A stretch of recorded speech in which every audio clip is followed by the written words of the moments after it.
नमस्कार student, KCIT group में YouTube के चैनल में आप सभी बच्चों का स्वागत है।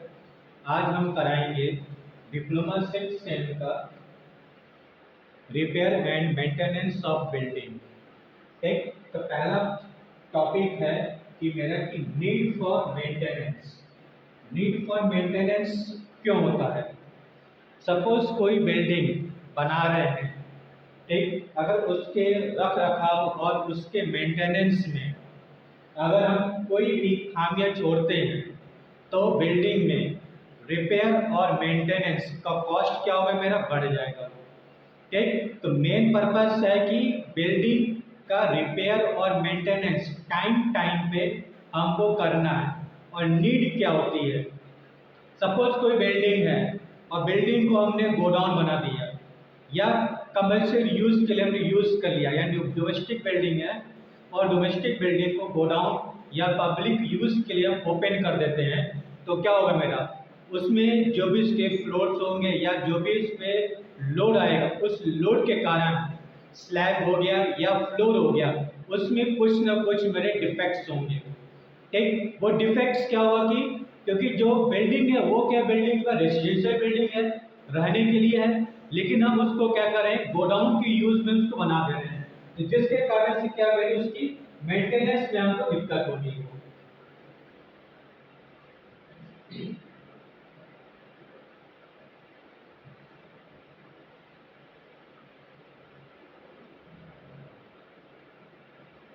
अब जैसे यहाँ पे टॉपिक लिया गया है कि नीड हमको क्या है, मेंटेनेंस क्यों हमको जरूरत पड़ती है बिल्डिंग की।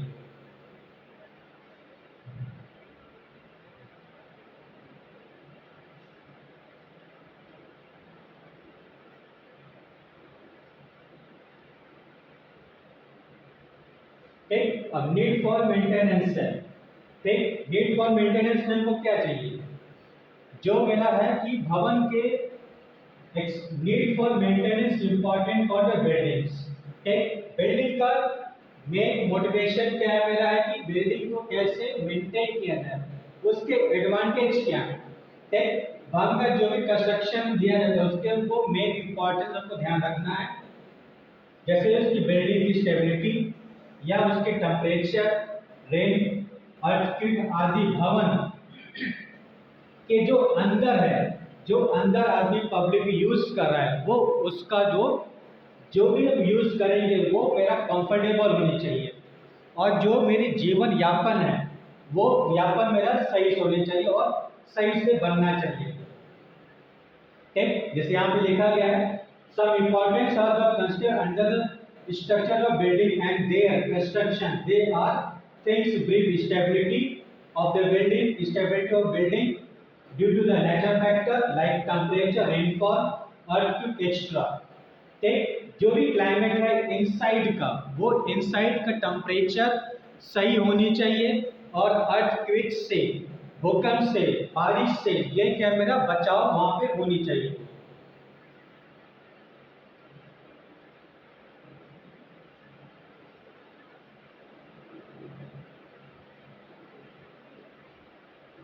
ठीक, मेन पर्पस क्या है, इसका उद्देश्य क्या है, भवन के निर्माण, मरम्मत और आवश्यक सामाजिक अन्वेषण करना आदि आवश्यक होता है। यानी कि कोई बिल्डिंग बना लेते हैं, उस बिल्डिंग को अगर हम सही प्रॉपर तरीके से अगर मेंटेन ना करें और रिपेयर ना करें, due to the well plan के हिसाब से, अगर प्लान के हिसाब से या समय के हिसाब से बिल्डिंग का अगर हम रिपेयरिंग और मेंटेनेंस अगर नहीं करते हैं, तो क्या होगा मेरा, बिल्डिंग का डिसएडवांटेज क्या होगा मेरा, बिल्डिंग में जो रिपेयर और मेंटेनेंस है उसकी कॉस्ट क्या मेरी वो बढ़ जाएगी,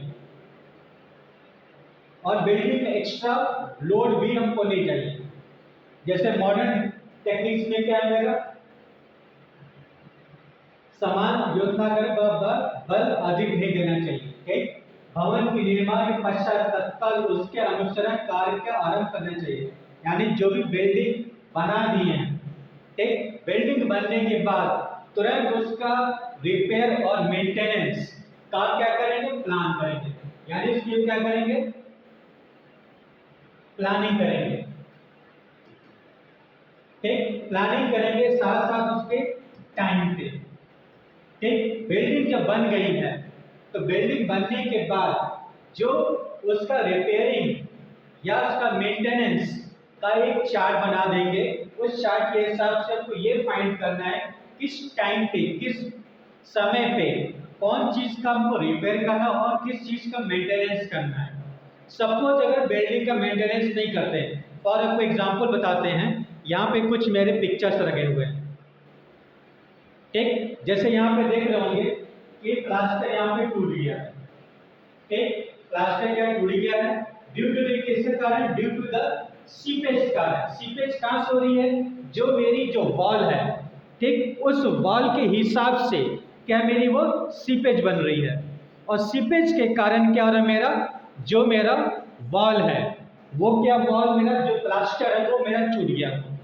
अब जो छूट गया है, अब इसकी रिपेयरिंग आप प्रॉपर तरीके से अगर नहीं करते हैं या प्रॉपर तरीके से मेंटेनेंस नहीं करते हैं, अगर मेंटेनेंस हम तुरंत टाइम पे कर देंगे तो रिपेयरिंग का खर्चा क्या होगा, मेरा कम होगा। जो मेरा मेंटेनेंस है उस मेंटेनेंस में खर्चा कम आएगा तो रिपेयरिंग में खर्चा कम आएगा। और मेंटेनेंस अगर नहीं करेंगे तो क्या होगा, बिल्डिंग ज़्यादा टूटे फूटेगा। जब ज़्यादा टूटे फूटेगा तो मेंटेनेंस पॉसिबिलिटी नहीं हो पाएगा। उसके लिए क्या होगा, उसको रिपेयर करना पड़ेगा। रिपेयर करने के लिए क्या, उसको जो भी मेरा प्लास्टर होगा उसको क्या करेंगे, तोड़ेंगे, तोड़ के फिर से उसको प्लास्टर करेंगे। और जो मेरी सीलन आ रही है, सीलन कहाँ से आ रही है, जो बिल्डिंग का रूफ होगा। सपोज कोई बिल्डिंग है, ठीक, अगर बिल्डिंग का स्लोप जो रूफ है, जो छत है, अगर छत को स्लोप में है तो क्या होगा, मान लो यहाँ पे रेन वाटर अगर आएगा तो क्या पानी यहाँ से निकल जाएगा। अगर जो छत है, छत अगर रेक्टेंगल पोजीशन में होगा तो यहाँ पे क्या होगा, जो भी रेन वाटर इसके अंदर पानी इकट्ठा होगा और प्रॉपर ड्रेनेज न होने के कारण क्या होगा, जो स्लैब है, जो छत की स्लैब है, उस स्लैब में क्या होगा, मेरा पानी सीप करेगा। और सीप करने के बाद जो अंदर की दीवार होगी या बाहर की दीवार होगी उसको क्या करेगा, वो डैमेज करेगा।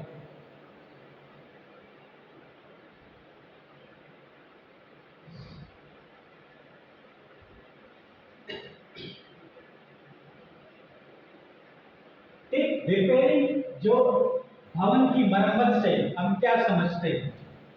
ठीक, तो पहला पॉइंट क्या है मेरा है कि जो भी मेरा मरम्मत करेंगे, जो भी मेरी भवन का टूट फूट या डिटॉर्शन होता है विभिन्न प्रकार के बिल्डिंग में, उसको क्या करेंगे, टाइम टू टाइम भवन पे नजर आने की उस समस्या का निदान के बारे में हमको सोचना। यानी कोई भी बिल्डिंग में अगर कोई भी बियर टियर या टूट फूट जाती है तो उसके बारे में हम क्या करेंगे, उसके बारे में सोचेंगे और उसको कैसे उसको निदान करेंगे उसके बारे में हमको सोचना है। और उसी के कार्य को स्टार्ट करेंगे, मरम्मत को स्टार्ट करेंगे तो वो क्या होगा, मेरा वो अंडरस्टैंडिंग ऑफ द, इस कार्य को क्या करेंगे, बिल्डिंग को कार्य का मरम्मत हम कहते हैं।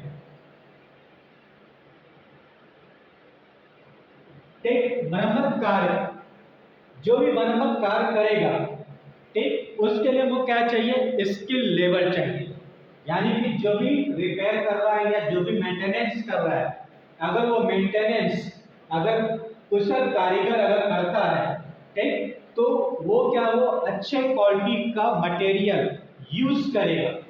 मटेरियल में क्या होगा, मेरा सीमेंट होगा, बालू होगा, यही मेन मटेरियल है। अगर सीमेंट अगर सही चूज करेंगे तो क्या होगा, उसकी बॉन्डिंग प्रॉपर्टी अच्छी बनेगी मेरी। बालू है, बालू में अगर मिट्टी का कंटेंट ज्यादा है, अगर कारीगर कुशल नहीं होता, अगर कारीगर स्किल नहीं होता है, अपने कार्य के प्रति दक्ष नहीं होता, यानी कि स्किल लेबर भी चाहिए। ठीक, अगर स्किल लेबर होगा तो जो भी मटेरियल यूज करेगा, जो भी इसका रेशियो निकालेगा, कितना हमको सीमेंट लेना है, कितना हमको सैंड लेना है, उसके हिसाब से वो कार की मरम्मत करेगा।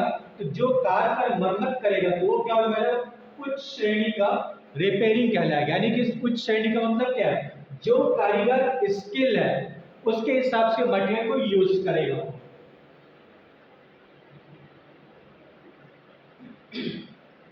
नेक्स्ट क्या है मेरा है, object of the maintenance of the building. ठीक, ऑब्जेक्ट क्या है मेरा बिल्डिंग के, object of the main building, building construction keep the view the facility of and the service of the people living in, ठीक, यानी कि जो भी सर्विस हम प्रोवाइड कर रहे हैं पब्लिक को रहने के लिए या जो उसके अंदर जो लिविंग रहने के लिए, ठीक, कंस्ट्रक्शन पॉइंट ऑफ व्यू से उसकी सर्विस को हमको सही देना है। ठीक, जब सर्विस सही रहेगा तो क्या होगा मेरा, उसका जो भी मेरा पोर्शन होगा वो पोर्शन क्या होगा, सही होगा।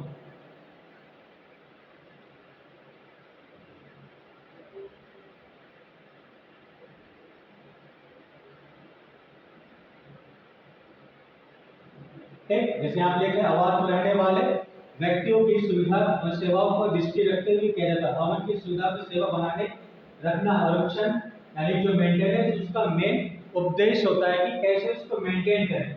भवन में रहने वाले उसके कार्य सुरक्षा यानी कि मेन अगर जो भी बिल्डिंग बने उसके जो भी उसके अंदर आदमी रह रहा है उसकी सेफ्टी पॉइंट ऑफ व्यू से भी हमको उसके बारे में सोचना है।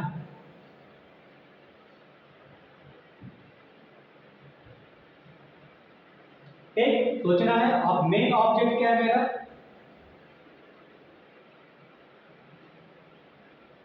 कोई बिल्डिंग कंस्ट्रक्शन करते हैं, ठीक, तो उसके जो स्टैंडर्ड्स हैं, ठीक, जो स्टैंडर्ड है उस स्टैंडर्ड को अगर फॉलो करते हैं, ठीक, तो स्टैंडर्ड को फॉलो करेंगे तो क्या होगा मेरा, जो भी बिल्डिंग होगा वो सही से बनेगा और जो मेरा स्वास्थ्य है या कंडीशन है वो क्या मेरा सही से बनेगा। ठीक, maintain the sound and healthy condition of the good building. जो मेरा वैल्यू है, ठीक, जो मेरा एस्टिमेट वैल्यू है, जो सर्विस वैल्यू है वो सर्विस वैल्यू मेरा सही होनी चाहिए। और जो बिल्डिंग बना रहे हैं, बिल्डिंग बनाने के बाद उसका क्या होना चाहिए, रेगुलर एंड प्लान यानी कि रेगुलर और प्लान के हिसाब से बिल्डिंग की रिपेयर और मेंटेनेंस का कार्य हमको तैयार करना है ताकि वो बिल्डिंग का सही से हो पाएगा। To prevent the wear and tear damage of the structure of the building, जो भी बिल्डिंग का टूट फूट होता है या खराबी होता है उसको बचाव करना है। To prepare the regular plan and maintain programme of the building यानी कि जो भी बिल्डिंग बना रहे हैं उस बिल्डिंग का आपको प्रॉपर तरीके से रिपेयरिंग करने का जो प्लान है या मेंटेनेंस है वो प्रॉपर तरीके से हमको प्लान हमको करना है। ठीक, अब डिपेंड होता है कि मेंटेनेंस को कितने भाग में उसको बांट सकते हैं। ठीक, पहला है मेरा सुरक्षा के हिसाब से बांटना। ठीक, दूसरा है कि हमारा कैसे उसको बचाना है बिल्डिंग।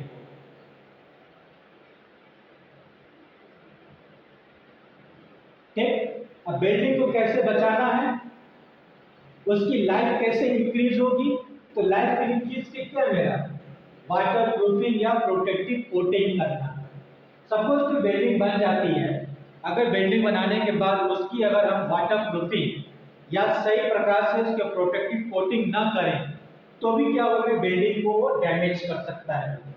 अब वाटर प्रूफिंग क्या होगा मेरा, जैसे कोई छत है, छत के ऊपर अगर वाटर प्रूफिंग अगर नहीं करते हैं तो जो छत से मेरी जो सीलन आएगी वो सीलन का भी हमेशा बनती रहेगी। अगर वाटर प्रूफिंग कर देंगे तो जो सीलन है वो सीलन मेरी बच जाएगी। प्रोटेक्टिव कोटिंग क्या होगा मेरा, जो बाहरी दीवार है, बाहरी दीवार का अच्छे तरह से प्लास्टर करना और उसके हिसाब से जो प्रोटेक्टिव कोटिंग है वो कोटिंग अगर लगाएंगे तो क्या होगा मेरा, जो सीलन है वो सीलन बिल्डिंग के अंदर नहीं आएगी।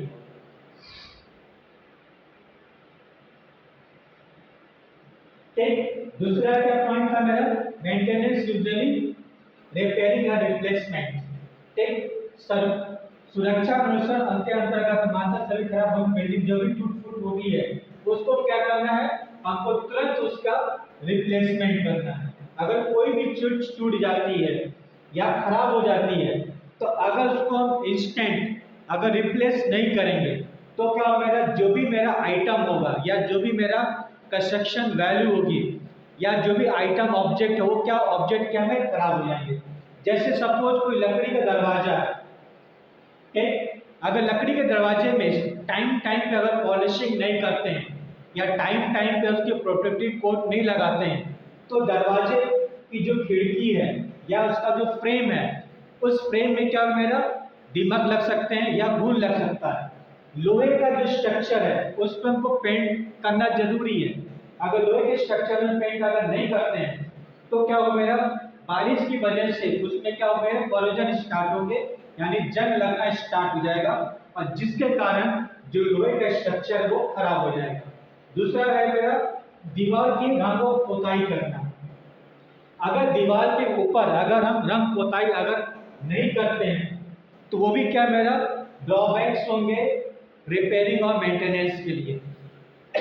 अगर प्रॉपर तरीके से दीवार पे अगर व्हाइट वॉशिंग या कलर वॉशिंग नहीं करते हैं तो भी क्या मेरा दीवार के जो इनर पोर्शन है वो मेरे खराब होने के चांसेस ज़्यादा होंगे।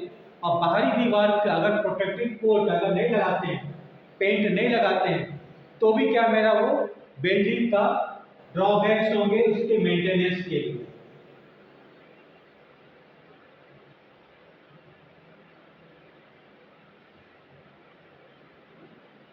नेक्स्ट पॉइंट क्या है मेरा है factor affecting of the repair और maintenance of the building. Factor affecting क्या क्या है जिसके कारण से हम बिल्डिंग को उसकी लाइफ कैसे इंक्रीज कर सकते हैं उसके बारे में। Factor influencing the repair of building repairing of the building required partially all types of building, यानी जितने भी बिल्डिंग तो सारे बिल्डिंग के जितने भी प्रकार होंगे उसके बारे में उसके मरम्मत कब किया जाना है और किन किन व्यक्तियों के द्वारा करना चाहिए उसके बारे में आपको विचार करना है। सपोज कोई बिल्डिंग बना रहे हैं वाला को पेंटिंग कर रहा है, एक पेंटिंग वाले को जो पेंटिंग का जो स्किल होगा उसको रखेंगे, जो प्लास्टर में एक्सपर्ट होगा उसको रखेंगे, जो टिम्बर वर्क के लिए जो लकड़ी के काम के लिए होगा उसको रखेंगे, जो स्किल लेवल होगा जो स्किल लेवल के हिसाब से काम कराएंगे तो क्या होगा मेरे उसके जो मेंटेनेंस और कॉस्ट है मेरे कम होंगे। तो पहला पॉइंट क्या है मेरा अगर बिल्डिंग सही से बनती है सही से रिपेयरिंग करनी है तो उसकी लाइफ क्या होगी मेरी बढ़ जाएगी। एक टाइम टाइम पे अगर बिल्डिंग की रिपेयरिंग करेंगे तो उसकी जो लागत होगी उस लागत के बारे में हमको क्या एस्टिमेट करना होगा कि कितना उस बिल्डिंग में मेरा खर्चा आएगा। ठीक, नेक्स्ट क्या है उसकी फिजिकल सोर्सेस क्या क्या है। फिजिकल सोर्सेस में बहुत सारी चीज हो सकती हैं कि क्या क्या फिजिकल हो सकती हैं। फिजिकल में जो चीज ऑब्जेक्ट दिखने वाले हैं उसके वो रिपेयरिंग करना। फ्यूचर में उसकी यूज क्या हो सकते हैं, फ्यूचर में उसको क्या क्या यूज कर सकते हैं। अर्जेंट मेंटेनेंस, यानी अर्जेंट मेंटेनेंस का मेरा बिल्कुल अर्जेंट कोई चीज का हमको मेंटेनेंस करना होगा उसके बारे में। दूसरा है मेरा सोशल कंसिडरेशन, यानी कोई भी अपार्टमेंट अगर होता है उस अपार्टमेंट में सोशल एक्टिविटीज ज़्यादा होती हैं। सपोज कोई अपार्टमेंट है, अगर अपार्टमेंट का अगर सही से साफ सफाई ना किया जाए तो क्या हो खराब होगा। जैसे अपार्टमेंट में कहीं कहीं हमारे ट्रैक्स बने होते हैं इवनिंग वॉक के लिए या मॉर्निंग वॉक के लिए, अगर उसको प्रॉपर तरीके से अगर मेंटेन ना करें या जो पब्लिक है उसको गंदा करें तो जब गंदा करेंगे तो क्या होगा वो चीज़ खराब ज़्यादा होगा। तो उसके लिए हमको क्या करना है रोक टोक करना है या उसके लिए क्या करना होगा हमको किसी न किसी सिक्योरिटी एजेंसी को हमको रखना पड़ेगा ताकि जो चीज़ वहाँ पे इन एक्टिविटीज हो रही हैं उस इन एक्टिविटीज को रोकने के लिए।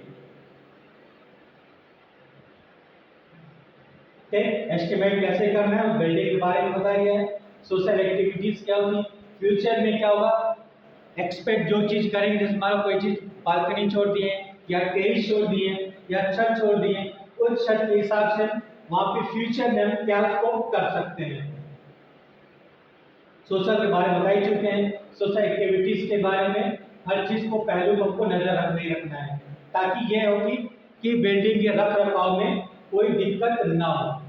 ठीक, ये था मेरा टॉपिक 1 के हिसाब से कैसे उसको हम प्रिपरेशन हम कर सकते हैं। नेक्स्ट टॉपिक में बताएंगे कि कैसे और क्या चीज़ हो सकते हैं। Thank you.